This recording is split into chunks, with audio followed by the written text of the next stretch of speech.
Thank you, Suna and Colleen, very much. That was a great setup. Jennifer Doudna in the CRISPR gene editing space, and this notion that there's so much risk aversion in our markets.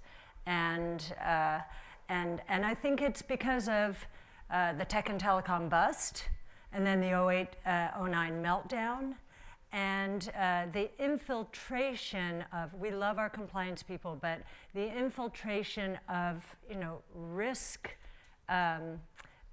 oversight that has caused this. So I'll get into my presentation. Yes, so I started ARC.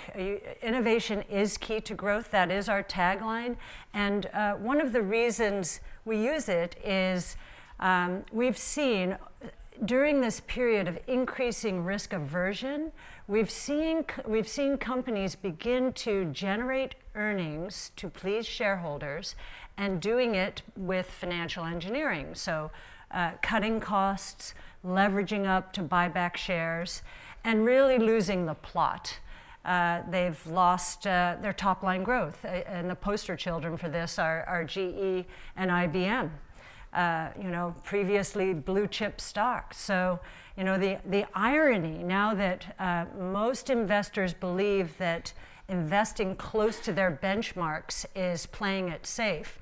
The irony is we think that's going to become very dangerous because those indexes are being populated increasingly by what we call value traps. They're cheap for a reason. They're cheap for a reason because of all of the disruptive innovation that is associated with the 5 platforms that Colleen mentioned is going to be quite destructive. Creative destruction, disruptive innovation, it's the same thing. And I know Clay Christensen recently passed away, God bless him, may he rest in peace, but he did a lot to bring this part of the world to life. We are seeking to capture long-term growth. We're actually seeking to capture exponential growth opportunities. And I think that a lot of investors don't even understand what that is. And the reason they don't understand what that is we've only seen a glimmer of it with the internet. The internet did deliver exponential growth and viral networking effects, but really we have lived for the past 100 years in a linear growth world. And so in the early 2000s, when we took a position in Amazon, when it was $5 billion, most people thought that was crazy, that they'd never earn any money. They were investing aggressively to capitalize upon an exponential growth opportunity, and they did it.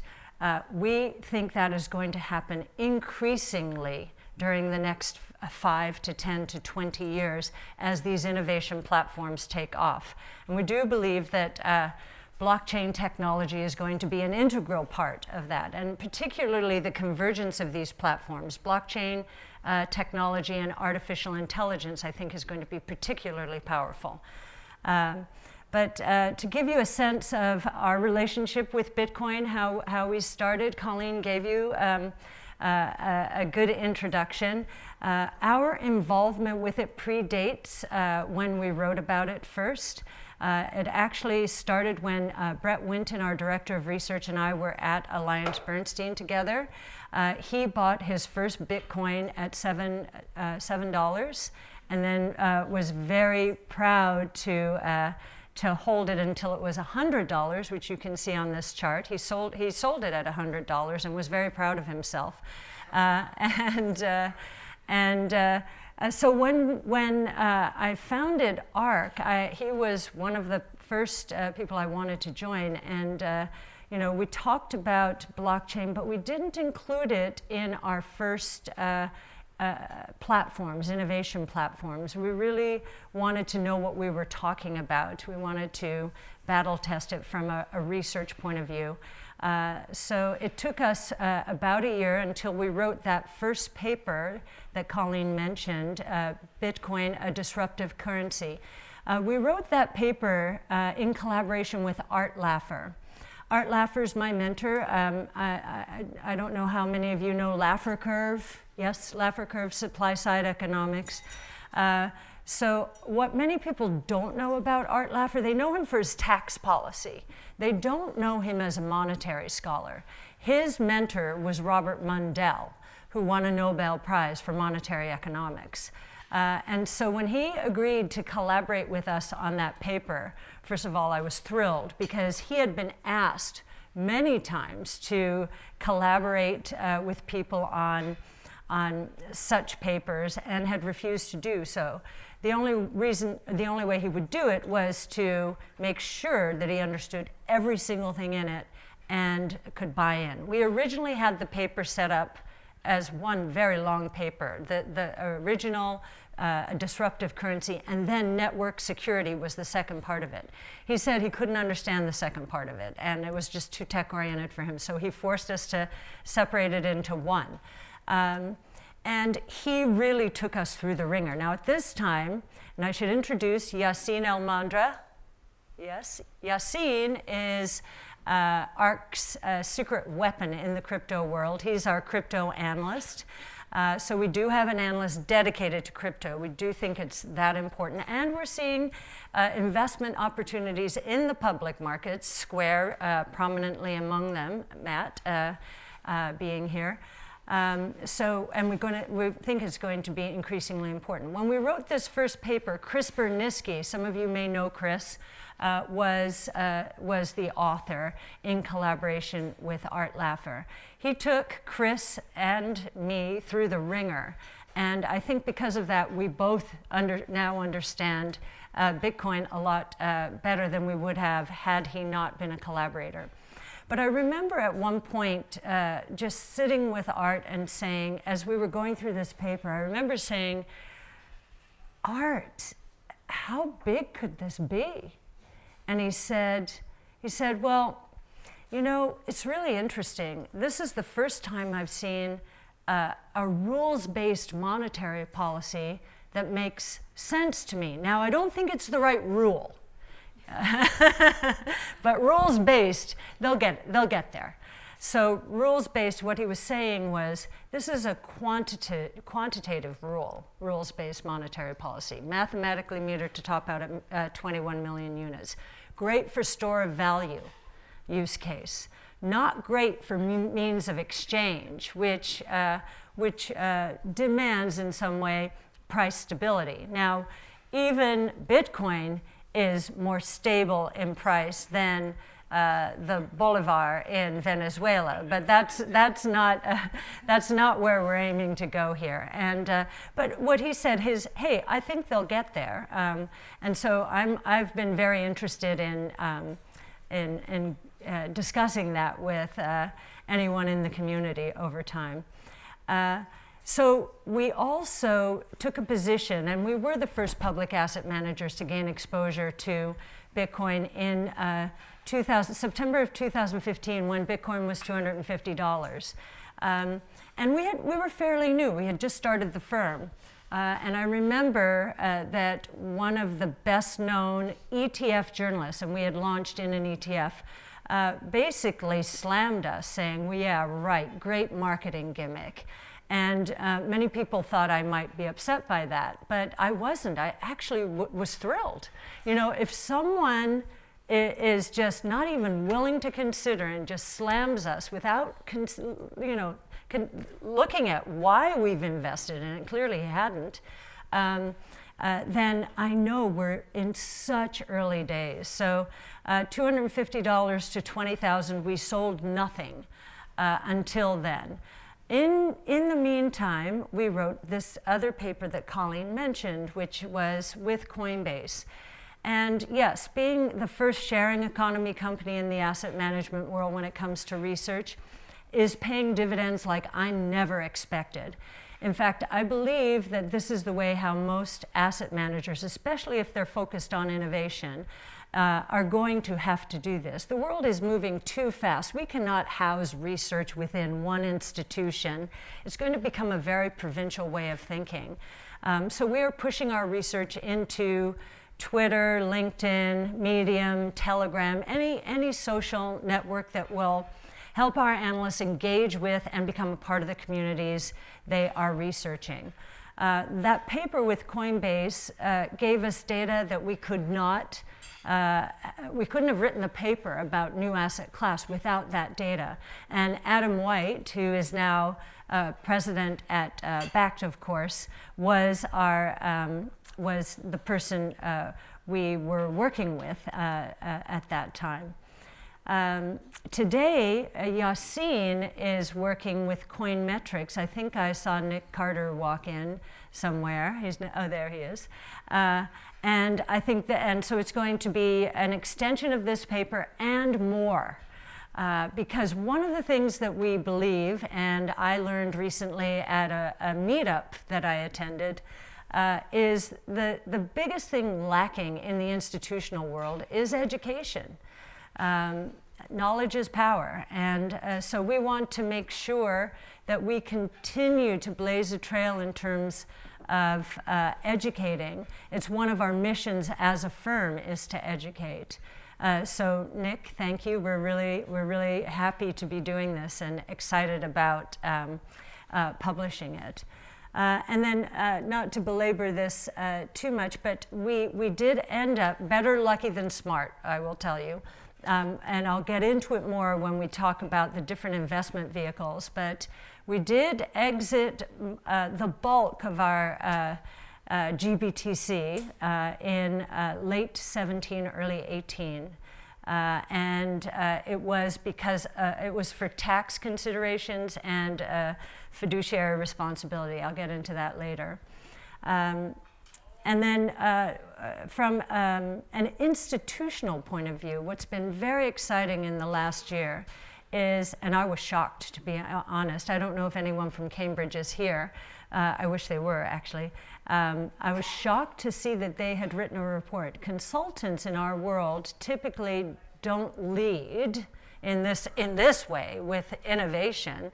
And they did, and I just was thrilled to see that. And I think it's gotten a lot more investors in the institutional world to consider Bitcoin, rightly so. And then, of course, Fidelity. Fidelity's been on this for predating Cambridge, of course, with Abby Johnson mining in her office, and Fidelity now offering custodial services for institutional investors, which is also a boon for the institutional world. I know that Christine Sandler is going to be here. I don't think she's here yet, so kudos to Fidelity as well. We do believe that Bitcoin could be the most compelling alternative asset of the 21st century. And that's not an exaggeration. A new asset class, that's really something.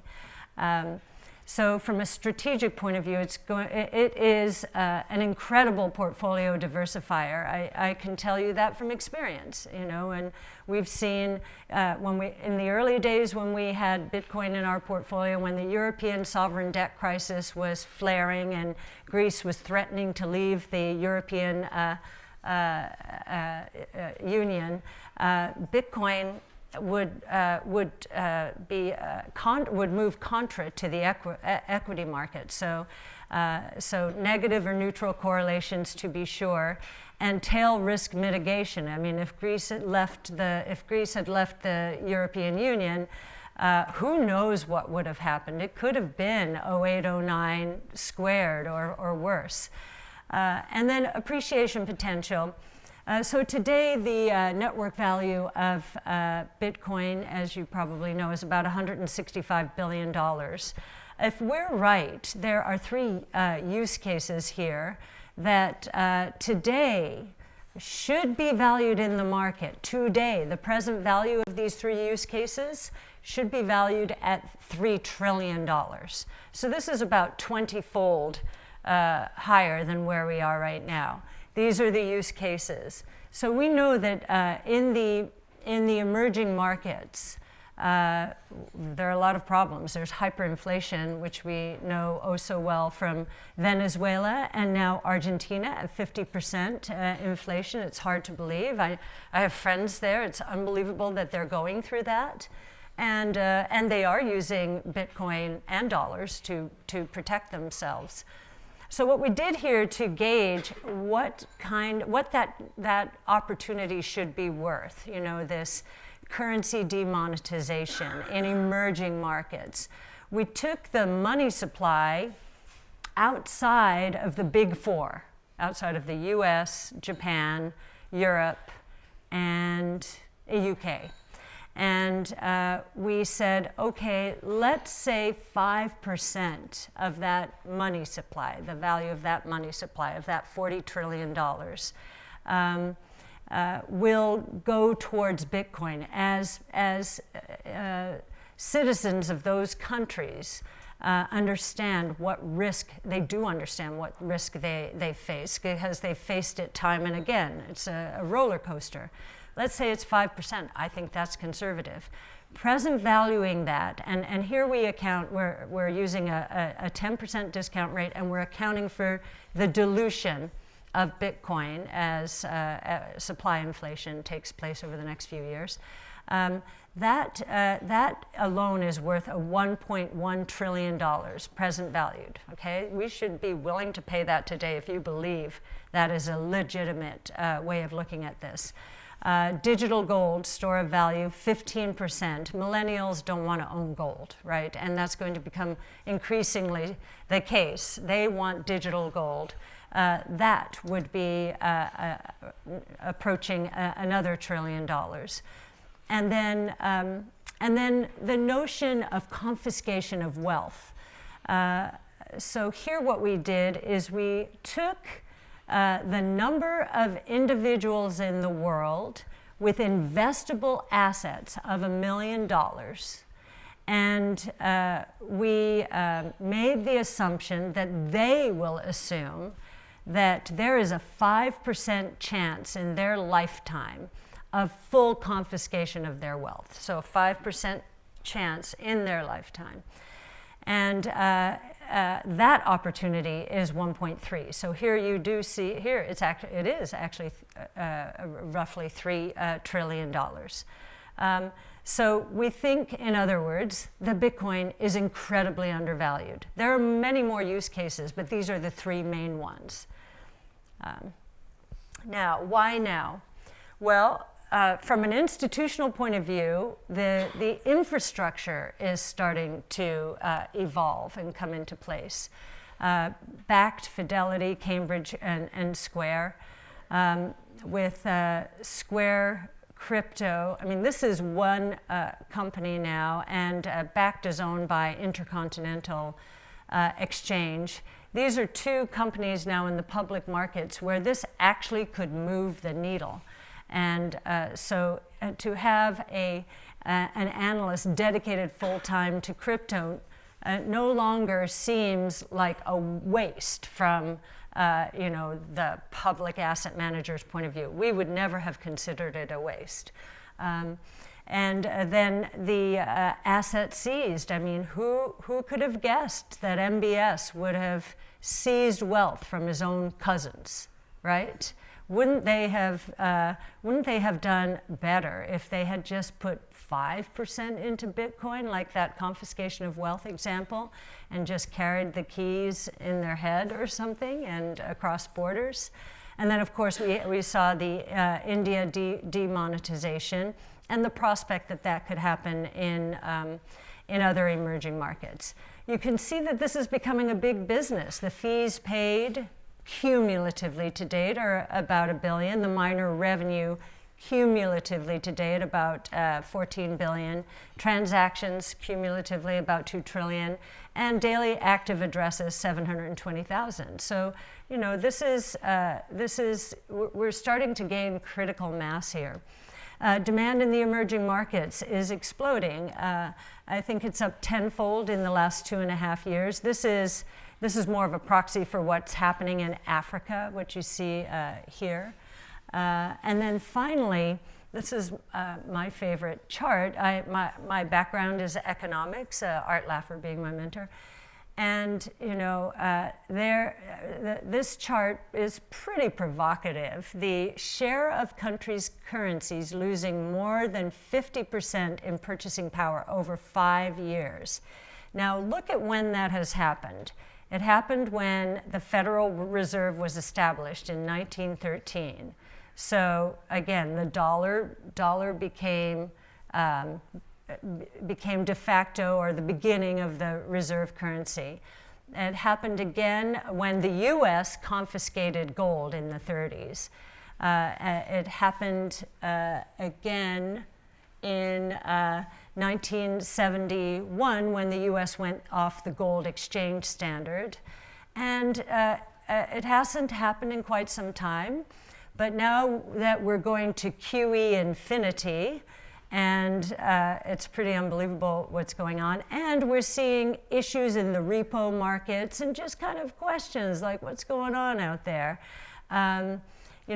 It would not be surprising to see another flare-up. Now, I think there's so much fear out there. The flare-up would occur, I think, if the velocity of money started to turn up.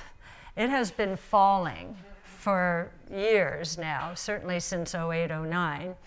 And what that means is velocity going down tends to be anti-inflationary. It is when velocity turns up. And there is so much kindling sitting on the central bank's balance sheets right now. That's all kindling out there. And now again, it's growing.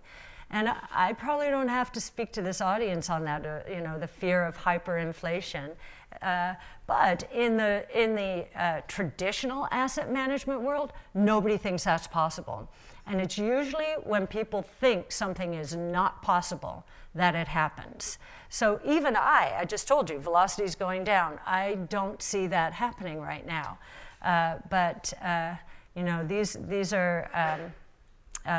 These are the what do you call these? The black swans. Yes, black swans. It's when nobody expects it. So here again, we have credibility in the financial world itself. So Cambridge on portfolio allocation, Fidelity on custody services, backed a benchmark for price discovery, Square, support for open source development, which we think is one of the most important things to have happened to this space in a very long time. And what's interesting is this is not, when you read it, what Square's doing here, this is not in the short term for Square's gain. If anything, they're supporting open source away from the Square network. But we think it will be longer term. And Jack Dorsey moving to Africa for a few months this year is kind of proof positive, that he thinks there's something very big brewing here. Our investment philosophy, yes, we do believe that the soundest form of money will provide the most significant value creation opportunity for investors in this space. We do think that's the category killer. Now, what's been interesting, so we have the Silicon Valley view of this, and we have the East Coast view of this. And I think that's an important dynamic. Silicon Valley has gotten so used to, addicted to, scalable network effect opportunities, multi-sided marketplaces, features, functionality, faster, better, and so forth. That's how they came at this world. On the East Coast here, we see more people focused on the money first, not the software first use case. And while the software first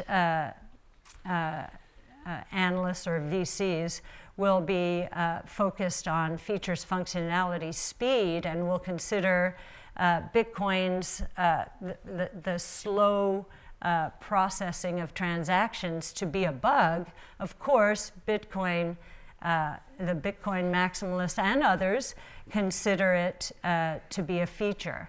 And the fact that, and I have to be careful when I say this, I used to say all the time that the underlying Bitcoin blockchain has never been hacked. Well, at a meetup recently, I learned when talking to developers who are actually doing this on a day-to-day basis that there are bugs that do surface, but this open source community is so fiercely protective of it that we don't perceive any of these bugs as being a hack to the underlying system. What we do see are hacks in the applications on top of the system, but really no bug has infiltrated Bitcoin to such an extent that we would consider it, in our parlance, a true hack. So it is the most secure network out there, and that certainly is the most important feature from a money-first point of view. Again, here is basically saying what I've just said. The perceived moat in the software world is the feature set. The perceived moat in the money world is this security and the assurance of retaining monetary wealth. Again, a global battle among monetary systems is underway, and you can see this from Libra. So Libra has, it happened so much faster than I expected, but to be banned immediately from India, and effectively to be banned from Europe. I guess I wasn't so surprised by an emerging market banning, because this is really a threat to their monetary systems.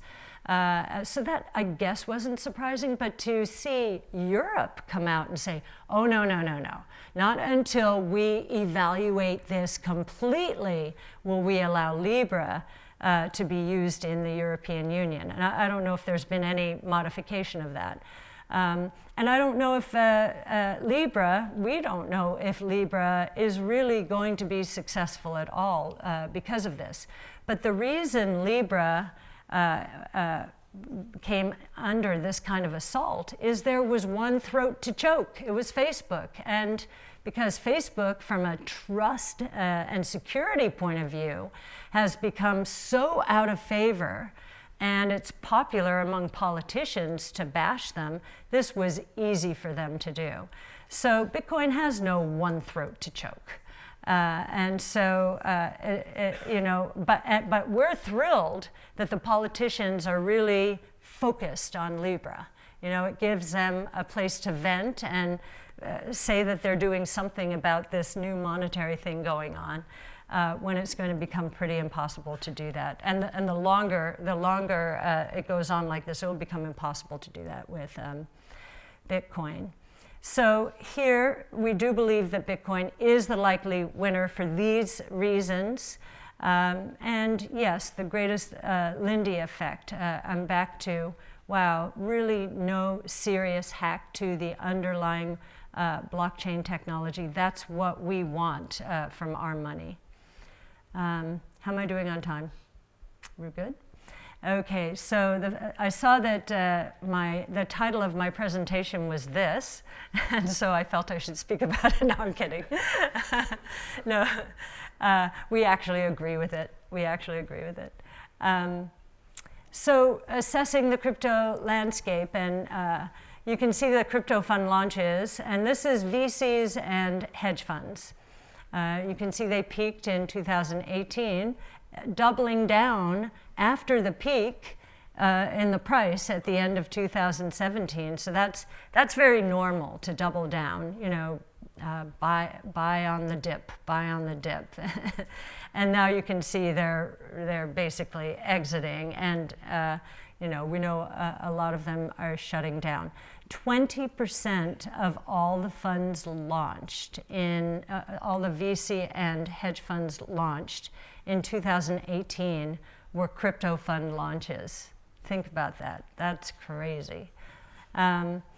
Cross-investment we're seeing as a prevailing theme. Now, we are friends with some of the VCs you see here, but you see there's a lot of cross-investment between and among hedge funds, VCs, and this has been true since 2017, which has created, the sense that there's been a lot more activity going on than there really has been, and it's created a bit of FOMO. This reminds me of the internet bubble, when companies were being created and their primary customers were some of the other companies that VCs had created. So it became very, very incestuous almost in terms of where the activity was being generated. There were no killer apps evolving in the early days of the internet, except for maybe commerce. But even that took a long time. So, we do think there is a mismatch between expectations and reality. The whole herding, FOMO, we would say a lot of malinvestment. Some of those VC a lot of those, the cross investments here include a lot of ICOs, which we think are going to be and are becoming, and many more will become worthless. And it's again this VC Silicon Valley way of looking at the world versus more the East Coast way of looking at the world. And the average crypto hedge fund manager wasn't even an investor during the internet bubble. They were 10 years old.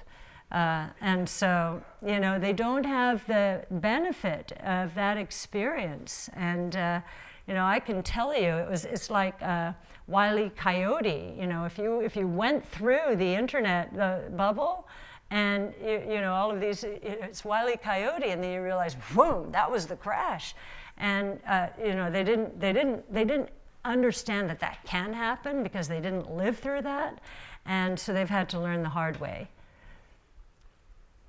Are institutions set to capitalize on Bitcoin? Well, there are ways to participate, certainly. There's the buy and hold crypto directly. But what we find from institutions is they don't want to take the balance sheet risk. They don't want to self-custody. And we've experienced this ourselves with one of our largest institutional clients. When we proposed, they were wondering if there was some way to get out from underneath the fees of GBTC, which I will talk about in a while. And we proposed a private fund, and we proposed it with from their point of view, economics that were far superior to GBTC. But when they realized we couldn't put it within our portfolio, that it would have to be a separate line item that they'd have to answer to, they decided no. Even though the economics were far superior, they decided to stay with GBTC. And the other thing is, if they were to commit to that, then they would have to commit infrastructure and expertise from an analytical and research point of view. GBTC, or a crypto index fund, another way. That's how we've accessed our exposure to Bitcoin, and I've been very grateful for it. It was the only way to do it, because we have to own financial securities. We're a 40 Act fund regulated by the SEC, and the only way to play Bitcoin in our funds was through GBTC. So we've been paying the 2% fee, or our clients have been paying that, on top of their 75 basis point ETF fee.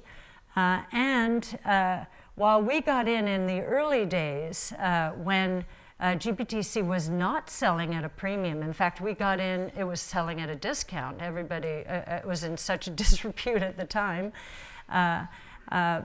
But now the premium, I don't know what it is today, but it's 20 to 25% premium. It did get up to 130% premium. That was a sell signal for us in the late 2017 period. That is a premium that our clients have to pay today if we are adding to our position. Now, you see their unqualified income. That is the reason that we had to minimize our exposure to GBTC. GBTC is a grantor trust. It cannot be diversified, so that when Bitcoin started forking in 2017, they had to distribute that to us in cash. That created unqualified income. A 40 Act fund can only have 10% of gross profits, not net profits, gross profits in unqualified income. If any more than 10% is confiscated completely by the IRS. Think about that risk. And think about what was going on in 2017. So we had to, with tax attorneys and securities lawyers and a whole bunch of people, accountants involved, we did find a way to gracefully, thanks to the ETF structure, do a one-time only, basically exit. But we can't subject our clients to that kind of fiduciary risk. And that's why, I don't know if any of you know Rick Edelman. Rick Edelman is a very well-known financial, he used to head up Edelman Advisors, and is now out and becoming an advocate for Bitcoin. And yet, even though he's an advocate out there, he says, I own it, I own Bitcoin directly, but I cannot advise my clients because they are my clients. I'm an RIA. I'm under SEC rules. I cannot advise my clients to buy Bitcoin. And so partly GBTC unqualified income is a big problem for him. And then, all the difficulties of buying it outright. He can't take the risk that they're going to lose their private keys. So, and then the last way to participate is a traditional crypto fund. Well, 2 and 20, 3 and 30, if we're right, and the most successful funds are going to be those that populate their funds only with cryptocurrencies. And if we're right that there will only be a few cryptocurrencies, with Bitcoin being by far the reserve currency of the crypto asset ecosystem. We know that because the share of the network value of all crypto assets, more than 2,500 of them, I think is still close to 70% Bitcoin. That went as low as the low 30s at the peak of the bubble in 2017 when the ICOs were being popped out one after the other. Now it's 70%-ish. That tells you that Bitcoin is the reserve currency of the crypto asset ecosystem. So the US dollar right now is 60, it used to be 80, 90% of reserve currencies out there.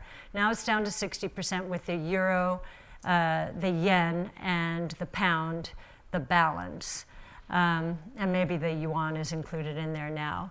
We think Bitcoin will be higher, much higher than 60%, and therefore in any one of these crypto funds, you'll find Bitcoin dominating. And in terms of who the others are going to be, we're studying that. Yassine's studying it a lot more than I am, but he can talk to you a lot more about this. But Decred is promising, so we're looking carefully at that. Which other cryptocurrencies are going to be the equivalent of the yen, euro, and pound or yuan. So that is how we're looking at the world. And in terms of the 2 and 23 and 30, that would be a ridiculous sum to pay if you're just putting 3 or 4 cryptocurrencies in a fund. And it would also make it impossible to outperform Bitcoin. That fee structure alone, most years, would make it impossible for a cryptocurrency fund of that sort to outperform Bitcoin, which would be the objective, right? We believe of most of these funds. So the next phase, looking beyond. So educating institutions, I think we have ARC has a very important role in this, and we would like to join with any of you. Nick, thank you. We're really happy to be working with you. But if any of you could think of a white paper that you think has to be written to help people really understand this space, come to us. We're very open. Sorry, Yassine. We're very no, Yassine, he's incredibly productive. I've never seen anyone, well, Chris and Yassine, I think, rival each other in terms of productivity. Seeking regulatory clarity, haven't talked a lot about that, but we are talking to the regulators. So the head of research at the crypto research at the SEC, Valerie Sapanzik, she actually came to one of our brainstorms. We have a brainstorm every Friday from 10 to 12. You're all invited. It's not just about crypto, though. It's about all of the platforms. But usually crypto creates nice discussion and debate, especially if we have, as we did this last week, a guest who's definitely not a Bitcoin maximalist, but that's what we like. We like the debate. But Valerie came in, she came to our brainstorm one Friday, which tells me that the SEC is really searching for the truth. And what's also interesting is she's saying she is going around the world these days to other regulators. They are inviting her because contrary to what a lot of us thought in the early days, and I certainly thought this, I said, okay, fine, if the SEC isn't going to play ball, then the UK, which is, with Brexit, losing its financial sector, is certainly going to be more open to this innovation. And Switzerland and Hong Kong or Singapore, they're all going to beat us to the punch. Turns out they're all waiting to see what the SEC does. So I find that interesting.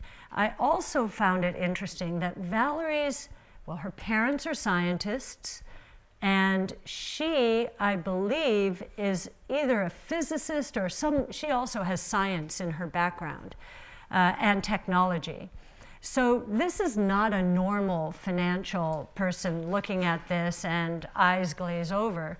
She knows what she's talking about. And I can tell you, just because Yassine and I spent some time with her after the brainstorm, I can tell you just from the kinds of questions she was asking us, I can tell you that she does believe, and she may deny it, and she probably should as a regulator, but if I was just given the question she was asking us, I think she does believe, as a scientist, because it is certainly proving itself out, that Bitcoin is the reserve currency of this crypto asset ecosystem.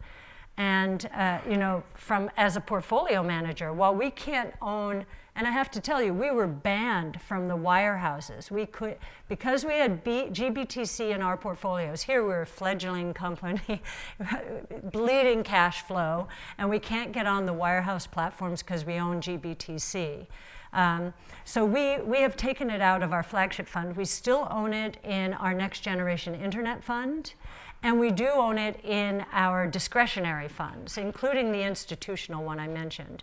And And we own it, just so you know what the percentage is. In the discretionary ones, where we have full discretion, it is a 6% position in our portfolios. But